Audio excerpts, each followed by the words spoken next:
there, it's Haley with Modern Exterior, and today we are in Waukesha, Wisconsin, taking a look at some leaking sky. So if we take a look, you can kind of see the inside. There is some definite water damage on both of these skylights.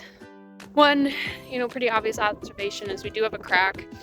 We are having moisture in both of these skylights, but as well as the sealant on the EPDM is beginning to crack.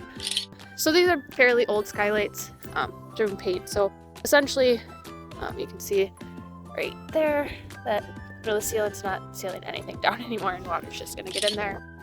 So essentially, what we're going to do is we're going to take off both these skylights, replace them with new skylights, and then we're going to, properly flash around the edges.